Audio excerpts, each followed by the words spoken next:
Good morning student, welcome to our YouTube channel RDS online classes from कविता त्रिवेदी। आज हम कक्षा 10 के पाठ 2 का तीसरा दोहा और चौपाई पद की व्याख्या भावार्थ सरलार्थ देखते हैं।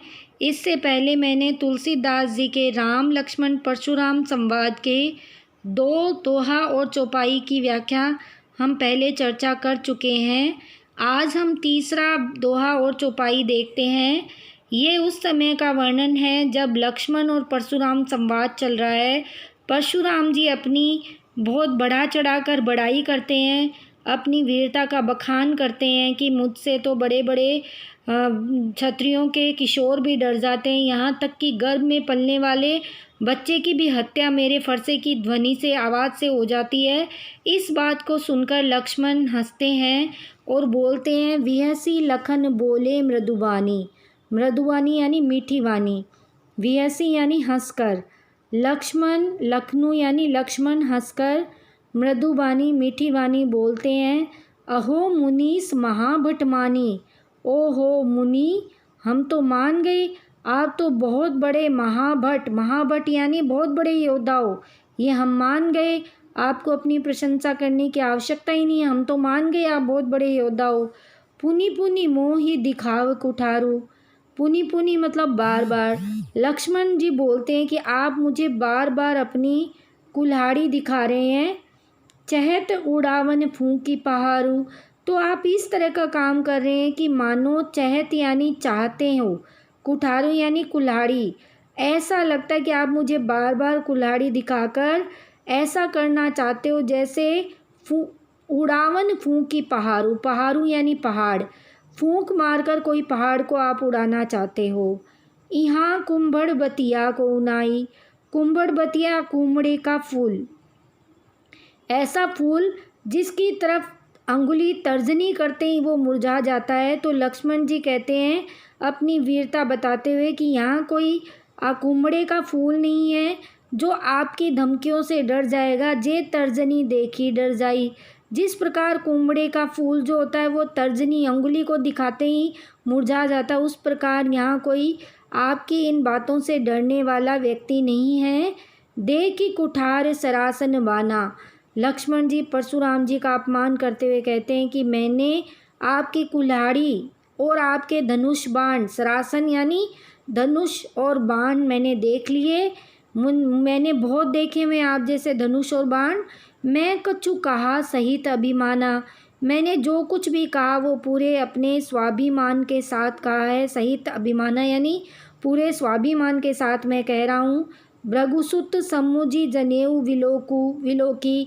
भृगुसुत यानी भृगुवंश के पुत्र समझकर, और आपकी ये जनेऊ यज्ञोपवीत जो आपने जनेऊ धारण कर रखी है, जो ब्राह्मण लोग जनेऊ धारण करते हैं, विलोकी यानी देख कर, जो कछु कहूँ सहूँ रिस रोकी।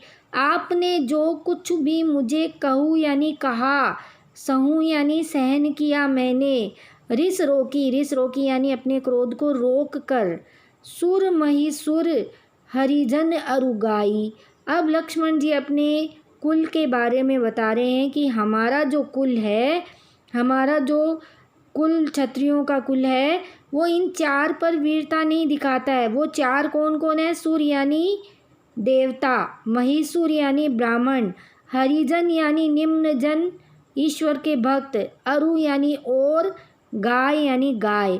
अर्थात हमरे कुल इन पर न सुराई। सुराई यानी वीरता। हमारा जो कुल है वो इन 4 को माफ़ कर देता, इन 4 पर वीरता नहीं दिखाता। देवता, ब्राह्मण, हरिजन और गाय। और आप तो फिर ब्राह्मण देवता हो, तो मैं इसीलिए आपके इस हर बात को सहन कर रहा हूँ और अपने दुख क्रोध को रोक रखा है मैंने। बधे पाप अपकीर्ति हारे। लक्ष्मण जी बोलते हैं कि अगर मैं आपका वध करता हूँ, बधे पाप, अगर मैं आपका वध करता हूँ तो मुझे ब्रह्म हत्या का पाप लगता है। अपकीर्ति हारे, और अगर मैं आपसे हारता हूँ तो मुझे बदनामी मिलती है। आगे आने वाले समय में मुझे ये कहा जाए, मेरे बारे में ये कहा जाएगा कि एक ब्राह्मण से एक क्षत्रिय की हार हो गई। इसलिए हे ब्राह्मण देवता, मारत हूँ पापरी तुम्हारे पापरी, यानी मैं आपके पैर पड़ रहा हूँ कि आप ही मुझे मार दीजिए। कोटि कुलिस सम वचन तुम्हारा। लक्ष्मण जी बोलते हैं कि हे ब्राह्मण देवता, हे परशुराम जी, आपके तो वचन जो है वही करोड़ों कुल्हाड़ियों के समान है। करोड़ों कुल्हाड़ियों के समान आपकी बोली है। व्यर्थ धरऊँ धनु बाण कुठारा। आपने तो बिना कारण ही, व्यर्थ यानी बिना मतलब में ही, धनुष और बाण को और कुल्हाड़ी को धारण कर रखा है, फरसे को धारण कर रखा है। आपकी तो बोली इतनी कड़वी है कि कोई भी अस्त्र और शस्त्र की ज़रूरत ही नहीं है। जो विलो की अनुचित कहो क्षमो महामुनि धीर। लक्ष्मण जी बोलते हैं कि हे महामुनि, अगर आप मेरी बोलने पर कुछ अनुचित लगे, विलोकी यानी देखा हो आपने कुछ अनुचित लगा हो, तो हे महामुनि मुझे धैर्य धारण करके क्षमा कर दीजिए। ये बात सुनकर सुनी जो परशुराम जी होते हैं वो ये सुनकर सरोष, सरोष यानी क्रोध के साथ, भृगुवंश मणि, भृगुवंश के वंशज बोले गिरा गंभीर। गिरा यानी तेज आवाज में गर्जना करते हुए बोलते हैं,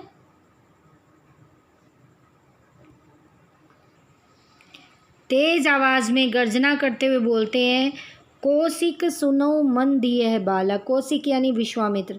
परशुराम जी विश्वामित्र जी को बोलते हैं कि हे विश्वामित्र जी सुनिए, मंद यह बालक, ये बालक बड़ा मंद बुद्धि है। कुटिल काल बस निज कुल घालकू। और ये कुटिल प्रवृत्ति का व्यक्ति है जो अपने परिवार को, निज कुल, अपने परिवार को काल के वश में डाल रहा है, अर्थात मुझसे शत्रुता कर रहा है, तो इसका परिवार काल का ग्रास बन सकता है। भानुवंश राकेश कलंकु। भानुवंश सूर्यवंशी परिवार में ये कलंकित चंद्रमा है। राकेश यानी चंद्रमा, कलंकित चंद्रमा। निपट निरंकुश अबुधु असंकु। निपट यानी पूरा, निरंकुश यानी अनियंत्रित, जिस पर कोई अंकुश न हो। अबुध यानी अज्ञानी। अशंकु यानी जिसको कोई शंका नहीं हो। तो ये जो लक्ष्मण है ये सूर्यवंशी परिवार का एक कलंकित चंद्रमा है जो पूरी तरह से निरंकुश है, अज्ञानी है, जिसको कोई शंका नहीं है, बड़ों से बात नहीं करना आता। काल कवल होई छनमाई। ये पल भर में काल कवलू, कवलू यानी ग्रास, काल का ग्रास क्षण भर में मैं इसको बना सकता हूँ। कहूँ पुकारी खोरी मोहिनाई। खोरी यानी दोष। फिर कोई मुझे कितना भी कहना उसमें मेरा दोष नहीं होगा। तुम हटकऊँ जो चहु उबारा। परशुराम जी बोलते हैं कि हे विश्वामित्र जी, अगर तुम इसको उबारना चाहते हो, इसका भला करना चाहते हो, तो कही प्रताप बल रोष हमारा। तो इसको मेरी बड़ाई करो, मेरा प्रताप बताओ, मेरे बल के बारे में बताओ, मेरे क्रोध के बारे में बताओ। अब ये बात सुनकर लक्ष्मण जी फिर परशुराम जी का अपमान करते हैं, हंसते हैं, बोलते हैं, लखन कयो मुनि सुजस तुम्हारा। लक्ष्मण जी बोलते हैं कि हे मुनि, आपकी प्रताप, आपकी बड़ाई, आपकी वीरता कौन नहीं जानता। तुम ही अछत को बर नहीं पा रहा। आपने ही कितनी बार वर्णन कर दिया है जिसके कोई पार नहीं है। अनेक बार वर्णन कर दिया है। अपने मुँह तुम आपनी करनी। तुम अपने ही मुँह, तुम अपनी कितनी बड़ाई आप कर चुके हो। आप अपने मुँह से, अपने मुँह मियाँ मिट्ठू, अपने बारे में कितनी बड़ाई, वीरता का बखान कर चुके हो। बार अनेक भांति बहुवर्णी। अनेक बार अनेक तरीक़ों से आपने अपनी बड़ाई का वर्णन किया है। तो विश्वामित्र जी आपके बारे में क्या बताएंगे, आप खुद ही कितनी बार बता चुके हो। नहीं संतोष तब पुनि कुछ कहूँ। और अगर अभी भी आपको इसमें संतोष नहीं हुआ अपनी वीरता की बड़ाई करने में, तो फिर वापस कुछ कह दीजिए। जनी रिस रो कि दुसों दुख सहो। जनी यानी मत, अपने क्रोध को रोक कर दुगना दुख सहन मत कीजिए। वीर व्रती तुम धीर अछोभा। लक्ष्मण जी कहते हैं कि हे परशुराम जी, आप तो वीरता का व्रत धारण करने वाले हो, आपको धैर्य अछोभा, शोभा नहीं देता। गारी देत न पाहु शोभा। और आप मुंह से अपशब्द बोलते हुए आपको शोभा नहीं देते हैं, क्योंकि आप तो वीर हो। अब वीरता की पहचान क्या होती है वीर व्यक्ति की? सूर समर करनी करई। सूर यानी शूरवीर। शूरवीर जो होता है वो समर यानी युद्ध। शूरवीर जो होता है वो युद्ध करके दिखाता है, युद्ध में कुछ करके दिखाता है। कहीं न जनायु आप, कह कर अपनी बड़ाई नहीं बताता है। वो युद्ध करके दिखाता है। विद्यमान रन पाई रिपु, जो व्यक्ति कायर होता है वही ये काम करता है। विद्यमान यानी उपस्थित पाकर, रन यानी युद्ध भूमि में, रिपु यानी शत्रु, अपने शत्रु को युद्ध भूमि में उपस्थित पाकर, कायर कंथई प्रताप, केवल कायर लोग होते हैं वही अपनी बड़ाई का बखान करते हैं। इसलिए अगर आप वास्तव में वीर हो तो हमसे युद्ध करके दिखाइए, बोल बोल कर अपनी बड़ाई नहीं बताइए। यही परशुराम जी को लक्ष्मण जी बोलते हैं। तो इस प्रकार ये लक्ष्मण परशुराम संवाद का तीसरे और चौथे की दोहा चौपाई का भावार्थ हमने देखा। अगले वीडियो में पांचवें दोहा और चौपाई का भावार्थ हम करेंगे। धन्यवाद।